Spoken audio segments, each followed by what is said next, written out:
تو یہاں پہ آپ دیکھیں کہ ہمیں بتا دیا گیا کہ ہمیں ان کے رویوں کے معاملے میں درست رہنا ہے. تو یہ تو میں آپ کو ایک اجتماعی زندگی جیسے ایز اے قوم یعنی ایز این امت بتا رہی ہوں کہ ہمیں باقی جو مذاہب ہیں وہ ہمارے بارے میں کیا پرسیپشن رکھتے ہیں اور ہمیں کیسے سوچنا چاہیے. We should not turn blind eye to it. دوسری بات یہ کہ ہمارے ساتھ انفرادی طور پہ بھی ہوتا ہے کہ ہم لوگوں کے ساتھ اچھے ہوتے ہیں لیکن کچھ لوگ ہمارے بارے میں دل میں بغض رکھتے ہیں، خاندان میں ہوتے ہیں، فرینڈز میں ہوتے ہیں، جاننے والوں میں ہوتے ہیں. تو ہمیں اگر کسی کا بغض نظر آتا ہے تو ہمیں کوشیس ہو جانا چاہیے، کیئرفل ہو جانا چاہیے اس سے معاملات کرتے ہوئے. ہم وہاں پر بھی کیا کرتے ہیں، بے وقوفی پہ بے وقوفی کرتے چلے جاتے ہیں. تو یہاں پہ محتاط رویے کی طرف اشارہ کیا جا رہا ہے. رسول اللہ صلی اللہ علیہ وسلم نے ایک حدیث میں فرمایا یقیناً یہ اہل بیت سمجھتے ہیں کہ یہ میرے زیادہ قریب ہیں جبکہ میرے سب سے زیادہ قریب متقی لوگ ہیں. ان کے فرینڈز ہیں تو ان کی ہولی اور دیوالی اور یہ جو چیزیں ہاں جی انفلوئنس لیتے ہیں نا آپ. بالکل آپ اپنی آئیڈینٹی کو مینٹین رکھیں اور ویسے آپ ان سے فرینڈشپ کریں اور آپ ان سے یعنی آپ کے کوئی آنا جانا بات چیت ہے وہ کریں. لیکن اگر وہ ہولی ایسے بلاتے ہیں تو آپ انہیں پراؤڈلی بتائیں کہ میں I am sorry I will not be able to join you, اس لیے کہ ہمارے دین میں جو ہے اس کی گنجائش نہیں ہے. بس سمپل. میں لاسٹ ٹائم جب ابھی یو ایس گئی تھی تو میں نے یہ بہت نوٹس کیا کہ اگر آپ کسی جگہ پہ ان کو بتا دیتے ہیں کہ میرا ریلیجن مجھے اس چیز کی اجازت نہیں دیتا، مثلا آپ شاپنگ کر رہے ہیں، کھانا کھا رہے ہیں، آپ کو وہ کی چیز کہتے ہیں کہ یہ سرو کریں گے ہم، آپ کہتے ہیں کہ آئی کی not eat this because for the religious reason, تو وہ بڑی رسپیکٹ کرتے ہیں. پرابلم ان میں نہیں اتنی آتی ہے، پرابلم ہماری آتی ہے. ہمیں شرم آتی ہے بولتے ہوئے اور بتاتے ہوئے. ہمارے کو ایمان کی کمزوری ہوتی ہے. ہم کہتے ہیں لوگوں کو برا لگے گا، ہم کیسے ایسے بولیں. آپ اگر ان کو دیکھیں وہ آرام سے بول دیں گے. آیت نمبر 119 ہاں انتم اولائی تحبونہم، خبردار تم وہ لوگ ہو جو محبت رکھتے ہو ان سے، ولا یحبونکم اور وہ نہیں محبت رکھتے تم سے، وتؤمنون بالکتاب کلہ اور تم ایمان رکھتے ہو کتاب پر ساری کی ساری. اب آپ دیکھ لیں فرق جو ہے نا اس کو آپ نے سمجھنا ہے. وَإِذَا لَقُوكُمْ اور جب وہ ملاقات کرتے ہیں تم سے تو کیا کہتے ہیں، قَالُوا آمَنَّا وہ کہتے ہیں ایمان لائے ہم. وَإِذَا خَلَوْا اور جب وہ تنہا ہوتے ہیں عَدُّوا عَلَيْكُمُ الْأَنَامِلَ مِنَ الْغَيْظِ وہ کاٹ لیتے ہیں تم پر انگلیاں غصے سے. یعنی آپ سوچیں پورا ایکسپریشن بھی اللہ سبحانہ وتعالیٰ نے دیا کہ لوگوں کے سامنے ان کا کیا رویہ ہوتا ہے، پیچھے سے ان کا کیا رویہ ہوتا ہے، کس طرح سے وہ آپس میں بات کرتے ہیں. قُلْ مُوتُوا بِغَيْظِكُمْ کہہ دیجئے مر جاؤ ساتھ اپنے غصے کے. ان اللہ علیم بذات الصدور بے شک اللہ خوب جاننے والا ہے سینوں کے بھید. تو اللہ تعالیٰ سے تو کوئی بھی چیز جو ہے، کوئی بھی بات جو ہے وہ چھپی نہیں ہوئی ہے. اگر کوئی بھی ایسے سمجھے کہ جی جو ہمارا دل چاہتا ہے ہم وہ کر لیں گے اور ہم جیسا مرضی رویہ جو ان کو دے دیں گے، تو اللہ تعالیٰ جانتا ہے کہ وہ کس طرح سے ہمارے ساتھ رویے رکھتے ہیں. اب دیکھیں جب بھی ان لوگوں کے ساتھ کوئی معاملات ایسے ہوتے ہیں مشکلات والے تو ان کو پھر سمجھ آ جاتی ہے لوگوں کو. میں بہت سے ایسے رشتہ داروں کو اپنے جانتی ہوں جو بڑی بڑی باتیں کرتے تھے کہ نہیں جی ہمارا تو ایسے نہیں، اور وہاں تو ہم اپنی کمیونٹی میں بڑے گھل مل کے رہتے ہیں. پھر کوئی اگر تھوڑا سا کرائسس آتا ہے تو ان کے رویے ان کو بتا دیتے ہیں کہ وہ ایسا نہیں سوچ رہے. بہت پرانی بات ہے، ان دنوں میں میری نیٹ تھی جو کرسچن تھی، اس میں کوئی 6-7 دن لگاتار چھٹی کی. پھر میں نے کال کری، کوئی بھی کال نہیں اٹھانا. میں نے جب ایک دن کال کی تو اس کے ہسبینڈ نے اٹھا دیا. کہا آپ بیگم آ نہیں رہی ہیں، مطلب مجھے یاد ہے میں بہت اچھے طریقے سے بات کری، کوئی غصے میں نہیں کوئی. تو کہتے ہیں کہ ہمارے یہاں کوئی فوت ہوئی ہے نا، لیکن اسٹل آپ کو بتانا تو چاہیے تھا نا. مطلب میں نے صرف یہ کہا اور اس بندے نے آگے سے اتنا اگریسو ریئیکشن کہ ان دنوں میں کوئی کرسچن کمیونٹی کو کوئی جلایا گیا تھا.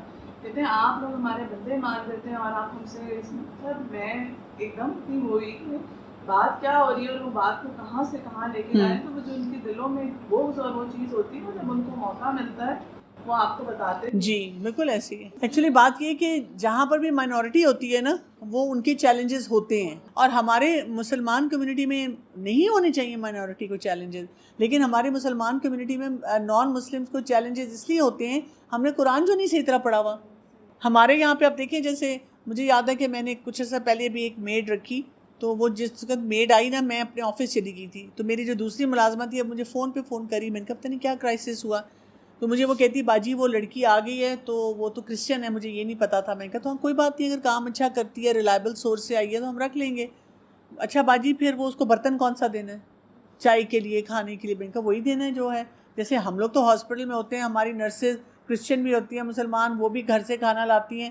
اب ظاہر ہے انہوں نے یہاں رہتے ہوئے تو کوئی حرام انگریڈینٹ نہیں ڈالا تھا، مل جل کے کھا لیتے ہیں. بچوں کو بتانا ہے کہ ایک جینڈری اور وہ کہ مطلب فورن سے وہ والا ایک تو ہے نا سوسائٹی دیکھ لیتا کہ کافر والا کرنا، تو وہ تو نہیں ظاہر ہے سکھانا، لیکن آپ نے سکھانا. لیکن کچھ بڑے ہوتے ہیں جن کی اپروچ اس بارے میں بہت رجوع ہوتی ہے، بچوں کو بھی وہ کرتے ہیں اس طرح سے انفلوئنس کرتے ہیں. میں میرے نیبرہڈ میں ہے ایسی چیز، تو میں وہ اس لیے تو مطلب یہی بتایا ہے کہ نیبرہڈ کا بھی تو ایک حق ہوتا ہے نا کہ آپ ان کو اچھے مطلب اس لحاظ سے کیا وہ بچوں کو کیا بس یہی بتائیں، صحیح بات بتائیں. آپ ان کو بتائیں کہ دیکھیں رسول اللہ صلی اللہ علیہ وسلم جو حدیث میں بتایا تھا کہ کتنے فرقے بن جائیں گے، تو آپ کہیں کہ اصل بات یہ ہوتی ہے کہ جب ہم قرآن پڑھتے ہیں تو قرآن پہ رہیں، اور ایسے جو پھر فرقے بنتے ہیں ان کے ہسٹوریکل بیک گراؤنڈ نکال کے ان کو وہ سٹوری پوری سنایا کریں، پورا بتائیں کہ یہ ہوا تھا، اس طرح سے ہوا تھا، اس وجہ سے یہ سیکٹ بنے، اور ساتھ ان کو بتائیں کہ یہ میں آپ کی انڈرسٹینڈنگ کے لیے بتا رہی ہوں، میں اس لیے نہیں آپ کو بتا رہی کہ آپ جا کر کوئی لڑائی کریں، جھگڑا کریں. ہمارے دین میں ہمیں یہ بتایا گیا ہے کہ ہم نے ہر ایک کے ساتھ صحیح طرح سے ڈیل کرنا ہے، اور وہ جو سورہ الکافرون ہے نا وہ والی بات ان کو بتائیں کہ way to draw the line. ان کی دوست نے کیا کہا کہ ہم ویسے بات کر لیں گے لیکن دین کو نہیں بیچ میں لائیں گے. آپ ان کو بتاتے ہیں کہ آپ نے دین مذہب پہ کوئی بات نہیں کرنی ایک دوسرے سے، لیکن اتنی تو ہماری بات چیت ہونی چاہیے نا کہ ہم حق ادا کر سکیں کہ ہم مسلمان ہیں اور ہم سب کا خیال رکھتے ہیں.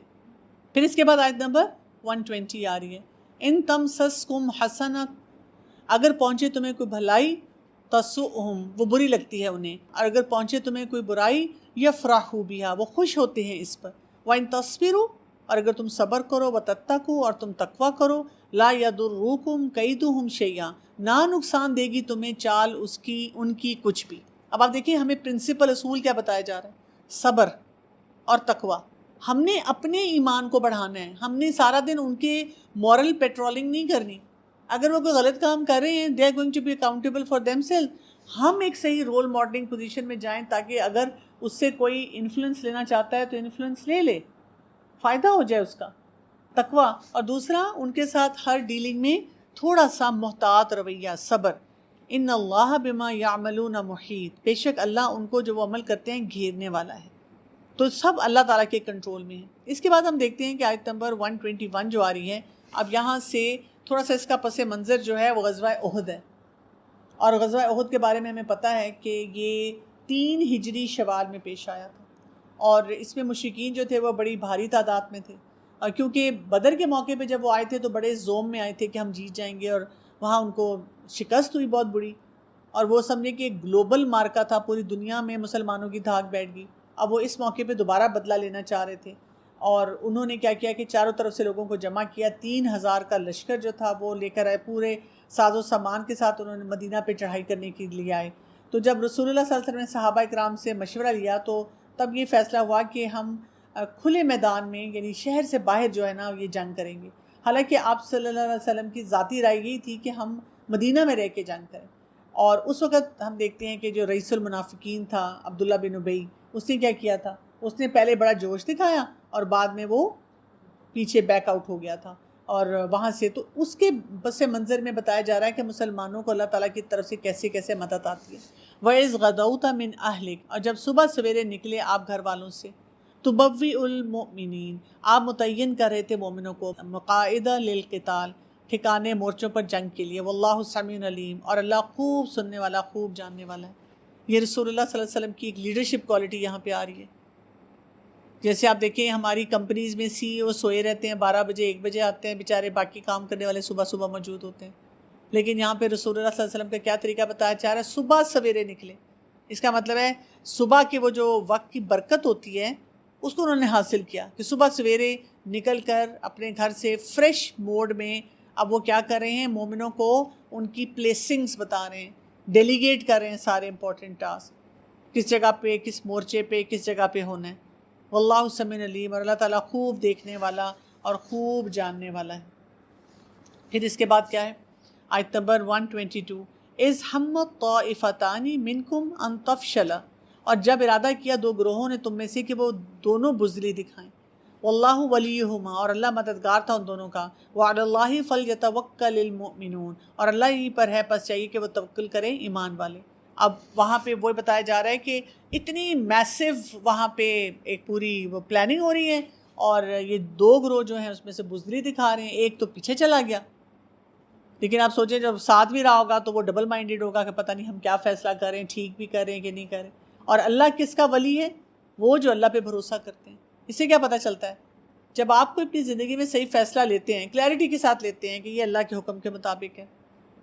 اچھا شروع میں کئی دفعہ بہت سارے لوگ آپ کے ساتھ ہوتے ہیں، مثلا آپ درس پہ ہی آتے ہیں، آپ کہتے ہیں ہاں مل کے کلاس لیتے ہیں، مل کے جاتے ہیں. اچھا بہت سارے لوگ جنہوں نے کلاس شروع کروائی ہوتی ہے وہ کدھر ہوتے ہیں؟ وہ غائب ہو جاتے ہیں کئی دفعہ، وہ آتے نہیں. ہم سوچتے ہیں ہاں میں آ رہی ہوں، میں بھی کوئی کام کر لیتی ہوں، لوگ تو آ نہیں رہے، یہ تو ہو نہیں رہا، وہ تو کر نہیں رہے. لیکن جو اللہ پہ بھروسہ کرتا ہے اللہ تعالیٰ ان کا مددگار بن جاتا ہے، ان کے لیے کوئی نہ کوئی آسانی اس میں آ جاتی ہے. اس کو ہر معاملے میں اپلائی کر لیں. آپ والنٹیئر ورک کرتے ہیں، آپ کسی جگہ جاتے ہیں، آپ 2-3 لوگ مل کے فیصلہ کرتے ہیں کہ چلو جائیں گے. جب آپ جاتے ہیں تو ان میں سے کوئی ایک کہہ دیتا ہے مجھے تو مزہ نہیں ہے باہر، تو میرا بڑا مشکل ہے، وہ گھر کے کام اتنے ہیں، یہاں پہ تو مجھے لگتا ہے ایسی فضول میں وقت لگ جاتا ہے. اب آپ بھی تھوڑے سے شیکی ہو جاتے ہیں کہ میں کیا کروں، جاؤں نہ جاؤں. وہاں پہ سوچتے ہیں کہ مجھے اللہ پہ بھروسہ کرنا چاہیے، اللہ پہ بھروسہ کر کے آنا چاہیے. تو یہ بہت بڑا مارکا تھا. جنہوں نے اللہ پہ بھروسہ کیا اللہ تعالیٰ نے ان کو رزلٹس بھی دکھائے. پھر ورس نمبر 123 وَلَقَدْ نَصَرَكُمُ اللَّهُ، البتہ تحقیق مدد کی تمہاری اللہ نے، بِبَدْرٍ بدر میں، وَأَنْتُمْ أَذِلَّةٌ حالانکہ تم کمزور تھے. پچھلی ہسٹوریکل فیکٹ کیا بتا رہا تھا؟ Why are you afraid now؟ اس وقت تو زیادہ ڈرنے کی بات تھی، وہ تو پہلا مارکا تھا، تو اس وقت تو بہت تھوڑا نمبر تھا، اس میں تو کلیئر کٹ وکٹری ہوئی تھی. اب کیوں ڈر رہے ہو؟ فَاتَّقُوا اللَّهَ پس ڈرو اللہ سے، لَعَلَّكُمْ تَشْكُرُونَ تاکہ تم شکر ادا کرو. ڈر اچھی چیز ہوتی ہے نا. یہاں پہ جیسے آ رہا ہے اللہ کا تقویٰ، اللہ کا ڈر. ہم جب اپنا معاملہ اللہ تعالیٰ کے ساتھ درست رکھتے ہیں تو پھر آگے زندگی بھی آسان ہو جاتی ہے. پھر آیت نمبر 124 اِذْ تَقُولُ لِلْمُؤْمِنِينَ، اور جب آپ کہہ رہے تھے مومنوں کو، أَلَنْ يَكْفِيَكُمْ أَنْ يُمِدَّكُمْ رَبُّكُمْ، کیا نہیں کافی ہوگا تمہیں کہ مدد کرے تمہاری رب تمہارا، بِثَلَاثَةِ آلَافٍ مِّنَ الْمَلَائِكَةِ مُنزَلِينَ، 3,000 فرشتوں کے اتارے ہوئے. اب یہ وہ جو پورا جنگ کا منظر تھا اور وہاں پہ جو ان کے مسائل سامنے آ رہے تھے، جس کی وجہ سے رسول اللہ صلی اللہ علیہ وسلم ان کو موٹیویٹ بھی کر رہے تھے، ان کو بتا بھی رہے تھے، ان کو کہہ بھی رہے تھے کہ آؤ اللہ تمہاری مدد کرے گا، فرشتوں کے ذریعے تمہاری مدد آئے گی. تو پھر بلا کیوں نہیں، ان تصبروا وتتقوا، اگر تم صبر کرو گے اور تم تقوی اختیار کرو گے، وَيَأْتُوكُمْ اور وہ آئیں گے تمہارے پاس، من فورہم ھذا اپنے جوش سے اسی طرح، یمددکم ربکم بخمسۃ آلاف من الملائکۃ مصومین، مدد کرے گا تمہاری رب تمہارے 5,000 فرشتوں کے ساتھ نشان لگے ہوئے. اللہ کی مدد جو ہوتی ہے وہ کس طرح سے آتی ہے کہ اللہ تعالیٰ تھوڑوں سے نہیں مدد کرتا، ملٹی پلائڈ مدد جو ہے وہ اللہ تعالیٰ کی طرف سے وہاں پر آ رہی ہے. اصل جو بات ہوتی ہے وہ کیا ہے کہ جو قوم کی بقا ہے، فلاح ہے، یا جو پروگرس ہوتی ہے وہ کس بنیاد پہ ہوتی ہے؟ کیا خیال ہے کس بنیاد پہ ہو رہی ہے؟ توکل اور تقویٰ، اللہ پہ بھروسہ. جب ہم اپنے بھروسے پہ کوئی کام کرنے کی کوشش کرتے ہیں تو کیا ہمیں ہر دفعہ رزلٹ ملتے ہیں؟ نہیں ملتے. جتنی بھی کوشش کر لیں کوئی نہ کوئی چیز ہمارے راستے میں جو ہوتی ہے نا وہ رکاوٹ بن جاتی ہے، وہ ہم سے رہ جاتی ہے، ہم وہ اس کو کر نہیں پاتے. تو اپنی زندگی کا ایک اصول بنا لیں، زندگی میں اوپر نیچے مسئلے مسائل آتے ہی رہتے ہیں. جب بھی کوئی مسئلے مسائل آئیں گے تو آپ نے کیا کرنا ہے؟ اپنے آپ کو کس چیز کو، کس فارمولے کو ری انفورس کرنا ہے؟ تقویٰ. میں نے جو بھی کام کرنا ہے اللہ مجھے دیکھ رہا ہے، میں نے صحیح فیصلہ کرنا. دوسرا اللہ پہ بھروسہ کرنا ہے. ٹھیک ہے، اگر فرض کریں نقصان بھی ہو جائے، مثلا ہم گھریلو زندگی میں دیکھیں نا، رشتہ آتا ہے، آپ نے استخارہ کیا، توکل کیا نا اللہ پہ، استخارے میں کچھ سگنل ملے، اچھی فیلنگ ملی، آپ نے رشتہ کر دیا. اب وہاں پہ مسئلے آئے، پھر ہم کیا کرتے ہیں؟ کس چیز کو ڈاؤٹ کرتے ہیں؟ استخارے کو. صرف اپنے فیصلے کو نہیں، ہم بار بار کیا کہتے ہیں؟ میں نے تو استخارہ کیا تھا. تو مطلب استخارہ کر کے کیا آپ کی زندگی آپ جنت میں لینڈ کریں گے؟ ایسی فیلنگ رہتی ہے کہ جیسے یہ استخارہ مطلب کہ ایسی ہی ہے، مطلب کوئی ڈرامہ تھا کہ میں نے تو بالکل یہی نا، ہم فوراً سب سے پہلا سوال یہ اٹھاتے ہیں میرے استخارے کا کیا فائدہ ہوا کہ تو 2 مہینے بعد ہی مسئلے شروع ہو گئے ہیں. ایسے موقع پہ ہمیں اپنے آپ کو تقویٰ کیا بتاتا ہے؟ میں نے اللہ سے مشورہ لیا تھا اور اللہ تعالیٰ نے مجھے بہترین راستہ بتایا، اگر میں یہ فیصلہ نہ کرتی تو اس سے زیادہ بڑی خرابی آ سکتی تھی، اور اگر ابھی کوئی خرابی آ رہی ہے تو اس میں اللہ تعالیٰ مجھے کچھ سکھانا چاہ رہے ہیں، مجھے ڈیولپ کرنا چاہ رہے ہیں، مجھے ابھی بھی اپنے رب پہ بھروسہ کرنا ہے۔ اتنی پازیٹیوٹی آپ کو چاہیے، اتنا یقین چاہیے۔ یعنی ہم سمجھتے ہیں کہ جب سب کچھ ٹھیک ہو رہا ہوگا تب میں بیٹھ کے ڈرائنگ روم ٹاک کروں گی، مجھے اللہ سے بہت محبت ہے اور میں اللہ پہ بہت بھروسہ کرتی ہوں، اور یہ اصل تقویٰ کا آپ کا معیار پتہ تب چلتا ہے کہ جب آپ کے مشکلات آ رہی ہیں۔ احد میں دیکھیں نا، جب وہ مشکل آئی اس وقت وہ پریشان ہے، اب یہ ہم سے کیسے ہو گیا، اس وقت وہ اللہ پہ بھروسہ کریں کہ اگلے دن ہی جب رسول اللہ صلی اللہ علیہ وسلم نے کہا وہ فوراً چل پڑیں، فوراً وہ انہوں نے بات مانی ہے اور آگے کی طرف بڑھیں۔ پھر اس کے بعد آپ دیکھیں ورس نمبر 126 آ رہا ہے، وما جعل اللہ، اور نہیں بنایا اسے اللہ نے، اللہ مگر خوشخبری، بشرا خوشخبری، لکم تمہارے لیے، وَلِتَطْمَئِنَّ قُلُوبُكُمْ بِهِ، اور تاکہ مطمئن کر دے دل تمہارا ساتھ اس کے۔ اب آپ دیکھیں کہ بڑا مشکل وقت تھا مسلمانوں کے لیے، لیکن اللہ تعالیٰ نے ان کے دل کو اس پہ جما دیا، اگلے دن وہ سب تیار ہو گئے اور اللہ تعالیٰ نے وہاں سے ان کے لیے آسانی پیدا کر دی۔ وَمَن نَصْرُ إِلَّا مِنْ عِنْدِ اللَّهِ، اور نہیں مدد مگر اللہ کے پاس سے، العزیز الحکیم، جو بہت زبردست ہے اور بہت حکمت والا ہے۔ تو اصل چیز کیا ہوتی ہے، اللہ تعالیٰ ان سارے معاملات میں ہمیں آزماتے ہیں کہ ہم اس وقت کیا فیصلے کرتے ہیں، کس طریقے سے رہتے ہیں، کن چیزوں کو کیسے دیکھتے ہیں۔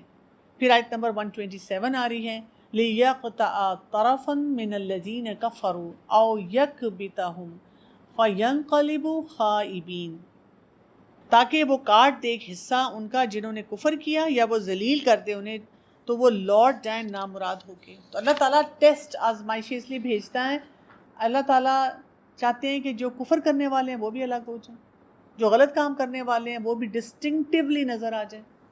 اور اللہ تعالیٰ کس کو بینیفٹ دیتا ہے؟ جو تقویٰ والا، جو اللہ کی بات پہ راضی ہونے والا، اللہ کی بات پہ سبمٹ کرنے والا۔ آپ تھوڑی دیر کے لیے امیجن کریں گے، یعنی میں جب بھی احد کا واقعہ سوچتی ہوں، میں تھوڑی دیر کے لیے سوچتی ہوں کہ ان صحابہ کی کیا کیفیت ہوگی، کہ ہم سے کیا غلطی ہوگی، ٹھیک ہے، اور پھر اتنی چوٹیں لگیں، اتنی شہادتیں ہوئیں، لیکن وہ اگلے دن پھر کھڑے ہو گئے۔ اچھا، اور اس کے بعد بھی کھڑے رہے۔ ہمیں کسی کے بارے میں نہیں پتہ چلتا کہ کسی کو کسی سائیکیٹرسٹ کی ضرورت پڑی ہو، اس کو راتوں کو نیند نہ آتی ہو، وہ آگے کام نہ کر سکتا ہو، وہ سامنے آ نہ سکتا ہو۔ ہم تو چھوٹی سی بات کر کے بھی، یا چھوٹا سا کوئی کرٹیسزم کسی سے مل جائے، اس کے بعد ہم کام کرنا پورا چھوڑ دیتے ہیں، اس لیے کہ وہ اللہ کی خاطر کر رہے تھے۔ ان کو کامل یقین تھا کہ جو ہم سے غلطی ہوئی ہے وہ استغفار بھی پڑھتے ہوں گے، وہ دعائیں بھی کرتے ہوں گے، پھر انہوں نے دوبارہ سے اس کو میک اپ بھی کیا، جو کرنے والے کام تھے وہ کیے، آگے بڑھ گئے۔ ہم جو ہے نا بہت وہ ہیں touch me not, highly emotionally dysregulated مسلمان، ہر بات کو مائنڈ کر جائیں گے، ہر بات پہ مائنڈ کریں گے تو آپ کی تو زندگی نہیں گزرے گی۔ ذرا سی بات پہ، جس راتوں کو نیند نہیں آ رہی ہے، ہمیں پھر کیا صبح فجر نہیں پڑھی جا رہی، نماز میں جی دل نہیں لگ رہا، نماز میں سمجھ ہی نہیں آ رہی میں پڑھ کیا رہی ہوں۔ دیٹ مینس کہ ہم نے وہ تقویٰ کے اس لیول کو پہنچنا ہے کہ اللہ تعالیٰ کی بات، اللہ تعالیٰ کا جو کنیکشن ہے وہ میرے لیے سب سے امپورٹنٹ ہو جائے، سب سے امپورٹنٹ اس کو کر لینا ہے۔ اس سے پھر کیا ہوتا ہے کہ ہماری زندگی میں فرق پڑنا شروع ہو جاتا ہے۔ پھر اس کے بعد آیت نمبر 128، لیس لک من الامر شیء او یتوب علیہم او یعذبہم فانہم ظالمون، نہیں ہے آپ کے لیے اس معاملے میں کچھ بھی، خواہ وہ مہربان ہو جائے ان پر یا وہ عذاب دے انہیں، تو بے شک وہ ظالم ہیں۔ تو یہاں پہ کیا ہے، یہ اللہ تعالیٰ کے اب حوالے ہے کہ اللہ تعالیٰ کیا کسی کے لیے فیصلہ کرتا ہے۔ اللہ تعالیٰ کسی کو معاف کر دیتا ہے، اللہ تعالیٰ کسی کو عذاب دے دیتا ہے۔ اب ہمیں سارا دن تبصرے کرنے کی ضرورت نہیں ہے۔ کیسے تبصرے ہم کرتے ہیں ہر ایک کے لیے، کون جنتی ہے، کون جہنمی ہے، کون کہاں جائے گا، کون کہاں پہ ہوگا، ہر ایک کا معاملہ اللہ پہ چھوڑ دیا۔ میں نے باقاعدہ لوگوں کو ایسی بحثیں کرتے دیکھا ہے کہ جی مدر ٹریسا وہ تو جنت میں جائیں گے، انہوں نے اتنا کام کیا ہے۔ کیا پتہ وہ جنت میں ہی ہو، ہمیں کیا پتہ، کیا پتہ کسی نے مرتے مرتے کوئی ایسا کام کر دیا اور اللہ ان سے راضی ہو جائے۔ So let that matter be between Allah and them. ہم اپنے کام پہ فوکس کریں نا، ہم ساری بحثیں نکال کر ہم نے جو کام کرنا ہے ہم اس سے پیچھے ہٹنا شروع ہو جاتے ہیں۔ آیت نمبر 129، وَلِلَّهِ مَا فِي السَّمَاوَاتِ وَمَا فِي الْأَرْضِ، اور اللہ ہی کے لیے جو کچھ آسمانوں میں جو کچھ زمین میں ہے۔ یغفر لمن یشاء ویعذب من یشاء، وہ بخش دیتا ہے جس کو وہ چاہتا ہے اور وہ عذاب دیتا ہے جس کو وہ چاہتا ہے۔ واللہ غفور الرحیم، اور اللہ بہت بخشنے والا، بہت مہربان ہے۔ بہت ہی امپورٹنٹ بات ہے جس کو ہم نے سمجھنا ہے۔ جو اللہ تعالیٰ فیصلہ کرنا چاہتے ہیں وہ فیصلہ کرتے ہیں۔ اللہ نے جس کو عذاب دینا ہے، اللہ نے جس کو چھوڑنا ہے، یہ اللہ کی پوری گیم ہے۔ یعنی اگر آپ کبھی یہ بھی سوچتے ہیں پھر اللہ تعالیٰ نے ہمیں پیدا کیوں کیا ہے، پھر اتنی مشکل میں کیوں ہم ہیں، یہ نہ ہی اللہ تعالیٰ کرتا، بس اللہ نے کیا ہے۔ We don't have any other way but to accept کہ ایسے ہے۔ اصل ہمارا جرنی یہاں سے شروع ہوتا ہے، لیکن لوگ اس جرنی کو شروع کرنا چاہتے ہیں کہ ان سوالوں کے جواب امپورٹنٹ ہی نہیں رہیں گے۔ جب آپ جنت میں جائیں گے آپ کہیں گے چھوڑو، کیا ضرورت ہے، ابھی تو ہم کتنی باتوں پہ کہتے ہیں نا یہ سمجھ آ جائے وہ سمجھ آ جائے، وہ ایسی کوئی ہماری نااہلی ہے جو ہمیں اس ڈائریکشن میں لے کر جاتی ہے۔ اس طرح یہ پوائنٹ ہوتا ہے تو اکثر بچے کہتے ہیں کہ آپ چھوٹی چیز پہ اللہ معاف کر دیں گے، چھوٹی چیز کو پکڑ لیں گے تو ہمیں اتنی ایفرٹس کرنے کی کیا ضرورت ہے۔ آپ ان کو بتائیں جب ہم یہ کہتے ہیں نا یغفر لمن یشاء، وہ بخش دے گا جس سے وہ چاہے گا، ہمیں کیا پتہ اللہ تعالیٰ کس کو بخشے گا۔ آپ کے پاس کوئی کرائیٹیرین، کوئی سرٹیفکیٹ، کوئی ای میل آئی ہے، کوئی میسج آیا ہے واٹس ایپ پہ کہ اللہ تعالیٰ نے کہا کہ جی آپ بخشے جائیں گے، کیا کوئی سالڈ پروف آیا ہے، اسٹیمپ پیپر پہ لکھا ہوا ہے کون بخشا جائے گا؟ نہیں۔ تو ہم رسک نہیں لے سکتے اس پہ۔ آپ آدم علیہ السلام اور شیطان کی بات بتائیں نا، شیطان نے ایک سجدہ نہیں کیا تھا، ابلیس نے ایک سجدہ نہیں کیا تو وہ شیطان بن گیا۔ معافی ہونے پہ آئے تو ایک نے وہ اپنے جوتے میں کتے کو پانی پلا دیا تو وہ بخشا گیا۔ روہت کے واقعے میں بھی تیر اندازوں سے جو بھی وہ اس وقت واقعہ ہوا جی، وہ دیکھیں، اس کے بعد آج صلی اللہ علیہ وسلم کا پورے مومنوں کا نقصان جو ہوا تھا، لیکن اس پہ کبھی ان کو کہیں پہ کوئی مینشن نہیں، شیم نہیں، بات نہیں۔ اس میں اتنا بڑا سبق ہے، اور اسی لیے شاید وہ اگلے دن پھر اسی اسپرٹ کے ساتھ اٹھ کر کھڑے ہو گئے۔ ہمارا تو حال یہ کہ اگر درزی نے قمیض تھوڑی سی خراب کر دی، ہم 15 سال اس کو ہر دفعہ کپڑے دیتے ہوئے بتاتے ہیں تم نے میری قمیض خراب کی تھی۔ بچوں کو بھی بات اللہ تعالیٰ جو ہمیں سمجھا رہے ہیں، جو آج سمجھ آتی ہے، رائز ابو دا پیٹی تھنگس۔ جب انسان کی زندگی میں بڑا مقصد ہوتا ہے نا، بڑی اچیومنٹ کی طرف ٹارگیٹ ہوتا ہے، پھر چھوٹی چھوٹی چیزیں نہیں انسان دیکھتا۔ تو ہمیں ہر چیز میں یہ دیکھنا پڑے گا کہ میں نے اپنا ایک کرائیٹیرین زندگی گزارنے کا کہاں پہ رکھا ہوا ہے۔ سبحانک اللہم و بحمدک، اشہد ان لا الہ الا انت، استغفرک و اتوب الیک۔ السلام علیکم ورحمۃ اللہ وبرکاتہ۔